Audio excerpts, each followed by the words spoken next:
Bismillahirrahmanirrahim. Assalamualaikum warahmatullahi wabarakatuh. Perkenalkan, kami dari kelompok 6.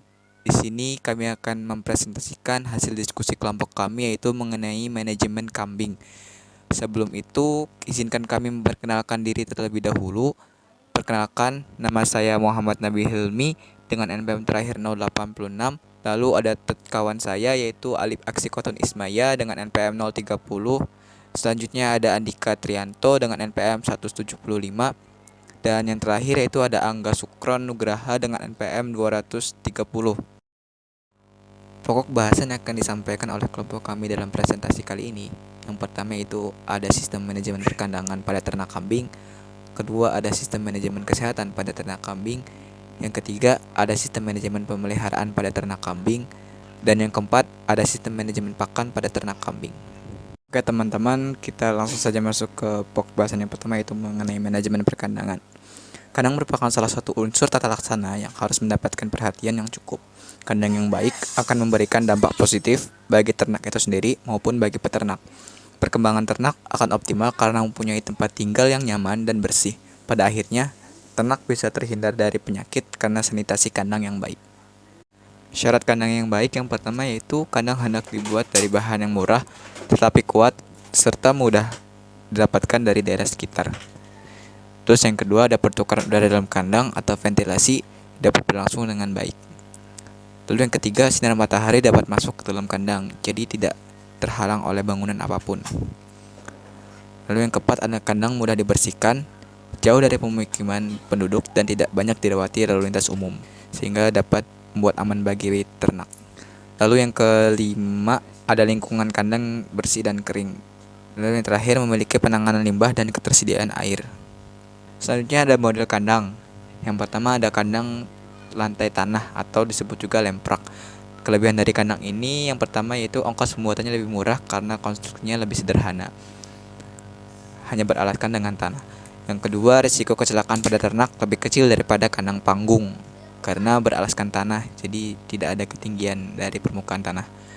Lalu kekurangan dari model kandang ini yang pertama tidak terdapat penampungan kotoran dan air, sehingga secara khusus kebersihan kandang menjadi kurang terjamin.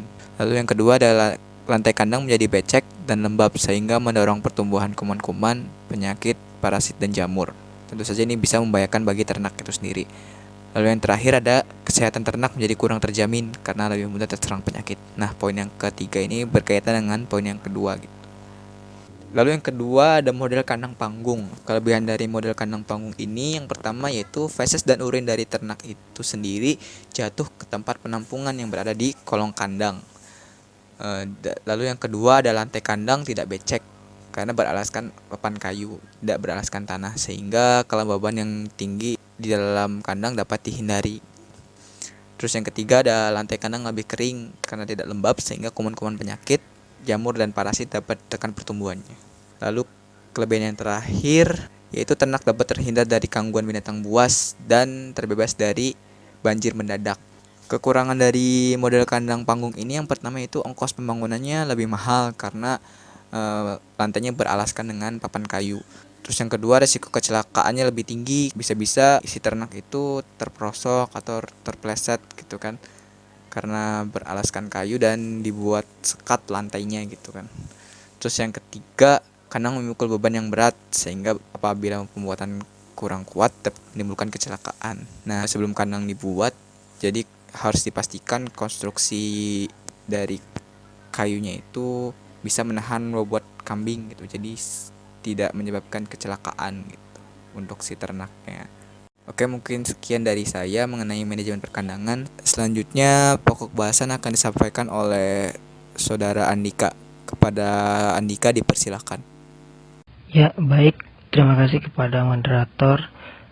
Dilanjutkan oleh saya, Andika Trianto dengan NPM terakhir 175. Di sini saya akan menjelaskan tentang manajemen kesehatan.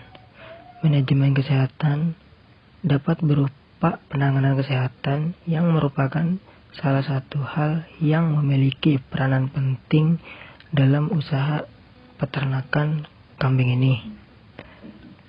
Menurut Gregor G.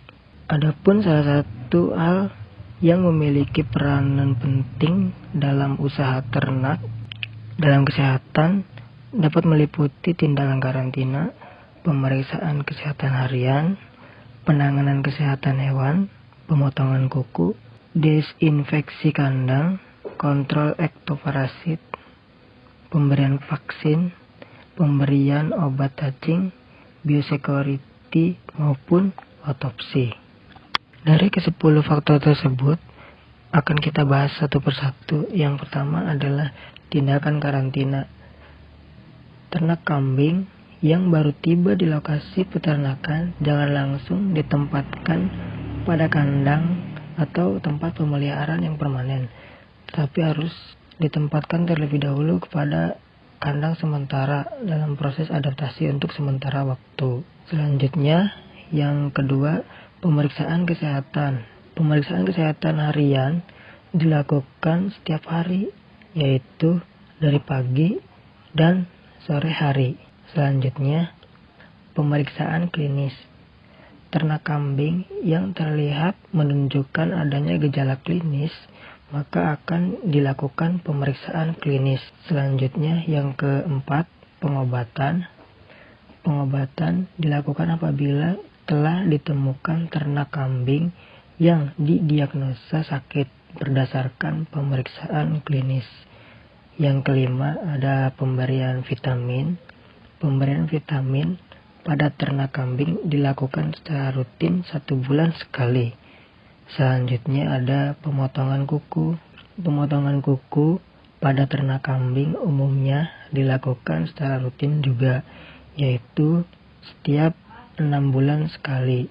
Selanjutnya, desinfeksi kandang.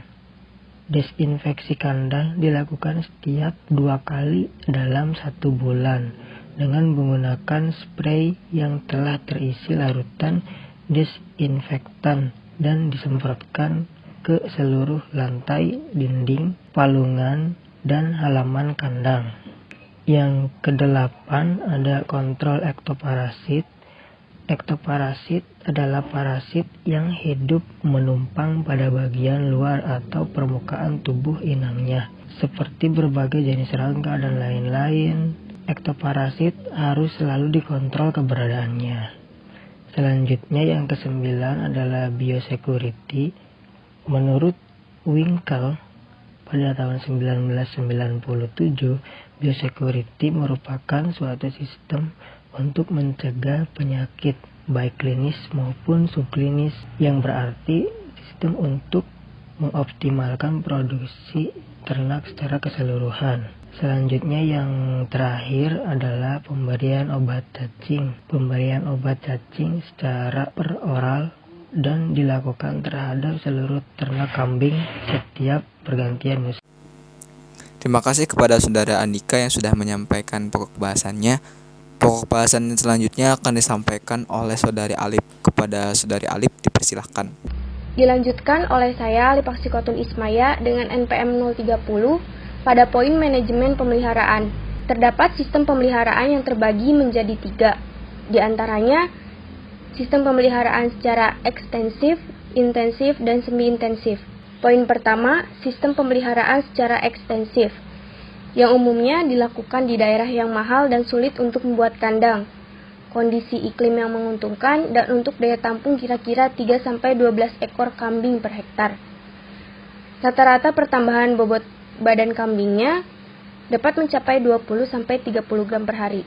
Poin kedua, sistem pemeliharaan secara intensif. Pada sistem ini memerlukan pengkandangan terus-menerus atau tanpa penggembalaan. Sistem ini dapat mengontrol dari faktor lingkungan yang tidak baik dan mengontrol aspek-aspek kebiasaan kambing yang merusak. Pertambahan bobot kambing yang digemukkan secara intensif bisa mencapai 100-150 gram per hari dengan rata-rata 120 gram per hari atau 700-1050 gram dengan rata-rata 840 gram per minggu. Poin ketiga, sistem pemeliharaan secara semi-intensif, yang merupakan sistem pemeliharaan gabungan dari ekstensif dan intensif.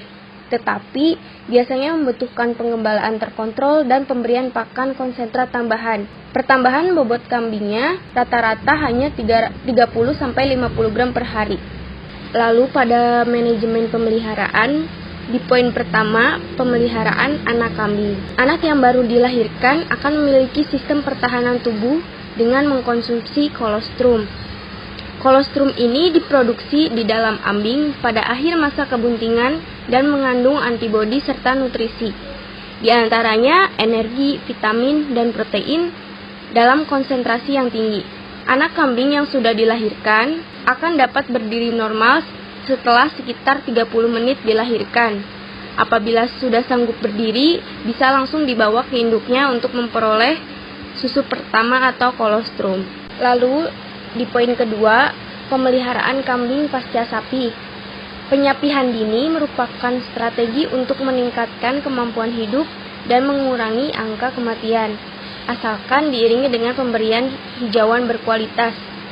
Selama pemeliharaan di kandang lepas sapi, cempe diberi vitamin setiap 1 bulan sekali. Cara pemeliharaan pada kambing pasca sapi ini yaitu dengan memberi sedikit demi sedikit hijauan pakan yang berkualitas baik. Pemberian rumput jangan lebih dari 4 kg dan diberikan secara bertahap. Makanan penguat diberikan dalam bentuk bubur atau yang dicampur dengan air panas dalam jumlah yang tidak lebih dari 0,2 kg dan diberikan sekali dalam sehari. Di poin ketiga, pemeliharaan kambing betina dewasa. Kambing betina dewasa harus sering dikeluarkan untuk merumput sendiri. Perawatan calon induk kambing juga perlu memperoleh prioritas khusus, termasuk mencukupi pemberian makanan hijauan pakan tidak lebih dari 8 kg per ekor dan makanan penguat 0,25 kg per ekor. Nah, pemeliharaan kambing betina dewasa ini dimulai dari usia 8-16 bulan. Kambing betina dewasa sudah digolongkan induk yang sudah dapat dikawinkan untuk pertama kalinya dan selanjutnya dapat berguna untuk pengembang biakan. Hal yang perlu diperhatikan dalam pemeliharaan kambing betina dewasa diantaranya secara berkala memandikan dan menyikat kulit dan bulu. Lalu bulu-bulu yang menggumpal perlu dipotong untuk menghindari melekatnya kotoran. Memotong kuku secara berkala, lalu mengawinkan kambing betina. Kambing betina yang berusia lebih dari 15 bulan sudah digolongkan cukup dewasa dan dapat dikawinkan untuk pertama kalinya. Lalu ada gerak badan kambing. Gerak badan sangat penting, terutama olahraga di lapangan atau penggembalaan yang berudara segar, apalagi untuk kambing yang bunting tua. Lalu pemeliharaan pada kambing bunting. Induk bunting perlu banyak bergerak, berjalan-jalan, dan memperoleh sinar matahari yang cukup. Induk bunting 3 bulan harus dipisahkan dalam kandang sendiri atau dikelompokkan dengan induk bunting yang lain tanpa jantan. Masa bunting pada induk kambing sekitar 5 bulan. Namun, periode paling kritis terjadi selama 6-8 minggu sebelum melahirkan, karena 80% pertumbuhan janin terjadi dalam masa singkat tersebut. Oleh karena itu, mengetahui saat terjadinya perkawinan menjadi sangat penting dalam menduga umur kebuntingan seekor induk.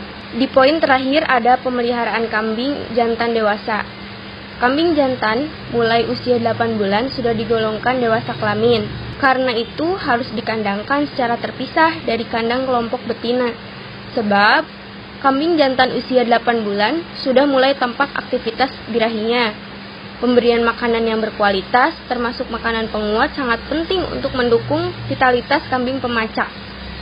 Pemberian hijauan pakan tidak kurang dari 10 kg per ekor dan makanan penguatnya 0,5 kg per ekor per hari.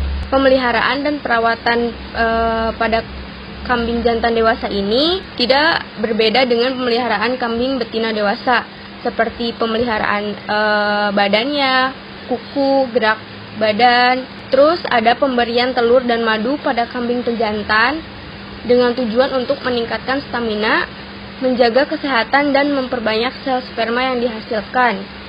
Dengan pemeliharaan dan perawatan secara teratur, Kondisi tumbuh kambing pemacak ini akan tetap sehat dan siap dipergunakan sebagai kambing pemacak yang baik dan efisien. Terima kasih kepada Saudari Alif yang sudah menyampaikan pokok bahasan. Selanjutnya akan disampaikan oleh Saudara Angga. Kepada Angga dipersilakan. Perkenalkan, nama saya Angga dengan NPM terakhir 230. Topik bahasan berikutnya yaitu mengenai manajemen pakan. Manajemen pakan pada kambing dapat dibedakan menjadi dua cara, yaitu secara digembalakan dan juga cut and carry. Untuk yang pertama, secara digembalakan. Sebenarnya cara pengelolaan ini lebih umum dipergunakan untuk ternak domba daripada kambing, karena domba mempunyai insting bergerombol yang lebih kuat, dan pada dasarnya tingkah laku ingestif atau makan pada kambing tur kurang tekun dalam rumput, dan ternak kambing lebih menyukai daun-daunan ketimbang rumput. Lalu yang kedua, dengan cara cut and carry.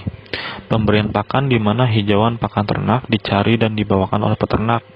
Umumnya dilakukan pada ternak dengan sistem dikandangkan atau secara intensif. Kambing membutuhkan hijauan yang banyak ragamnya. Kambing sangat menyukai daun-daunan dan hijauan seperti daun turi, akasia, lamtoro, dadap, kembang sepatu, nangka, gamal, dan rerumputan. Selain pakan dalam bentuk hijauan, kambing juga memerlukan pakan penguat untuk mencukupi kebutuhan gizinya. Pakan penguat dapat terdiri dari satu macam bahan saja seperti dedak, bekatul padi, jagung, atau ampas tahu, dan dapat juga dicampurkan beberapa bahan tersebut. Penambahan konsentrat pada kambing bertujuan untuk meningkatkan nilai pakan dan menambah energi dengan harapan memperoleh pertumbuhan optimum dan produksi dari ternak kambing tersebut tinggi. Mungkin cukup sekian yang bisa saya sampaikan. Terima kasih. Terima kasih kepada Saudara Angga. Baiklah teman-teman, sekian penyampaian materi dari kelompok 6 mengenai manajemen kambing. Apabila teman-teman ingin menyampaikan sanggahan, saran, ataupun pertanyaan, mangga dipersilahkan. Sekian dari kelompok kami, terima kasih atas perhatiannya. Kurang lebihnya kami mohon maaf. Assalamualaikum warahmatullahi wabarakatuh.